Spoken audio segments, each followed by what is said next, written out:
Seorang wanita yang sudah tak bernyawa disebutkan laka lantas, namun ternyata wanita tersebut dihabisi selingkuhannya. Bahkan saat itu, wanita tersebut diajak berkeliling menggunakan bentor padahal sudah tak bernyawa.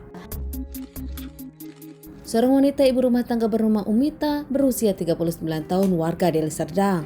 Sudah menikah, bahkan dirinya punya 8 anak. Dari rumah tangganya dirinya dengan sang suami tak ada masalah. Dikenal sebagai ibu yang baik ramah, bahkan di lingkungannya Umita sendiri dikenal sebagai wanita yang selalu membantu satu sama lain. Umita sendiri rajin bekerja dan ramah kepada semua orang, berteman dengan siapa saja hingga semua orang nyaman dengan dirinya. Tak pernah bermasalah dengan siapapun, bahkan dirinya tak punya musuh. Membantu sang suami membesarkan 8 anaknya, Umita sendiri punya warung toko di depan rumahnya. Tak ingin memberatkan sang suami.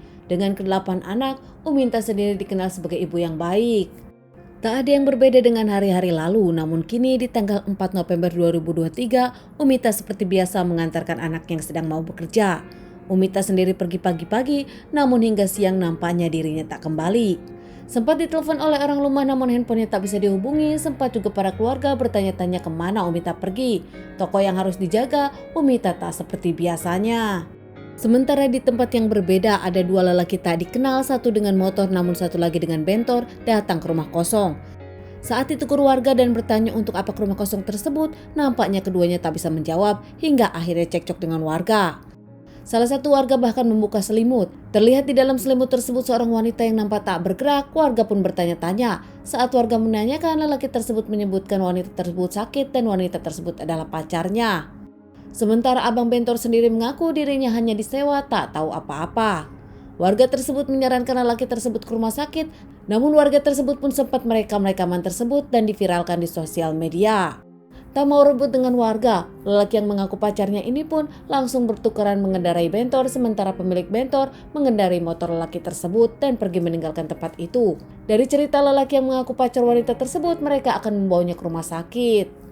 Di tengah perjalanan, abang bentor nampak kehilangan jejak dan berpisah dengan lelaki tersebut yang membawa bentornya beserta wanita yang sudah tak bergerak tadi. Ternyata, lelaki tersebut membawa bentor tersebut ke rumah saudaranya. Tak lama ambulan pun datang membawa wanita tersebut ke rumahnya sendiri. Di sana di rumah wanita itu nampak semua kaget karena ternyata tiba-tiba wanita tersebut disebutkan sudah tak bernyawa.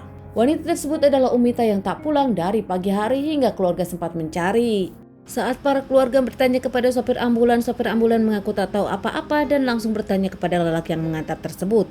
Lelaki itu ternyata dikenali keluarga mereka. Lelaki yang mengaku pacar Amita sendiri bernama Rahmat alias Roy, usianya 46 tahun, warga tetangga sebelah. Yang dikenal oleh keluarga mereka bahkan dianggap seperti keluarga sendiri.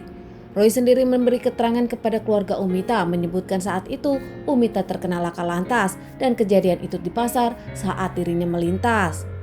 Sontak saja keluarga pun meragukan karena ternyata di dalam jasad Umita tak ada luka lain kecuali luka lebam di muka. Penasaran, kakak dari Umita pun mengajak Roy ke tempat laka lantas tersebut. Namun saat di jalanan sana, para warga bahkan tak ada yang tahu kalau tadi siang ada laka lantas. Ragu dengan pernyataan Roy, pihak keluarga dari Umita pun melaporkan kepada pihak kepolisian.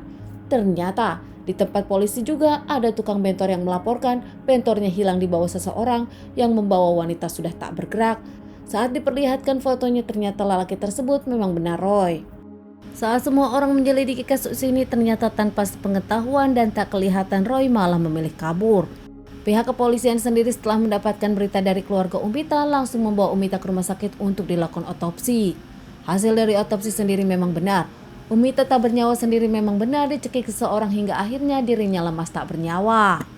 Pihak kepolisian langsung melakukan pengejaran terhadap Roy, tersangka kasus ini. Akhirnya dengan kerja keras pihak kepolisian, Roy sendiri diamankan. Saat diamankan dirinya melakukan perlawanan hingga akhirnya didor pihak kepolisian. Roy yang diamankan di Riau dikembalikan ke Deli Serdang. Setelah itu dirinya diinterogasi hingga akhirnya mengakui semua perbuatannya dan menceritakan kronologisnya. Roy membenarkan kalau dirinya menghabisi Amita. Saat itu Amita dicekik karena punya hutang kepada Roy namun tak dibayarkan. Ternyata sudah 3 tahun ini antara Roy dengan Umita berselingkuh di belakang suami Umita. Bahkan menurut Roy sendiri dirinya merasa dimanfaatkan oleh Umita. Dirinya sudah menjual rumah bahkan motor, uangnya diberikan kepada Umita. Namun kini setelah dirinya tak punya uang, Umita mengaku sudah punya pacar lain, selingkuhan lain di belakang suaminya. Hari itu setelah Umita mengantarkan anaknya kerja, Umita berjanjian dengan Roy saat itu dan mereka nongkrong di kafe remang-remang. Namun tak lama obrolan tak jelas hingga akhirnya mereka cekcok.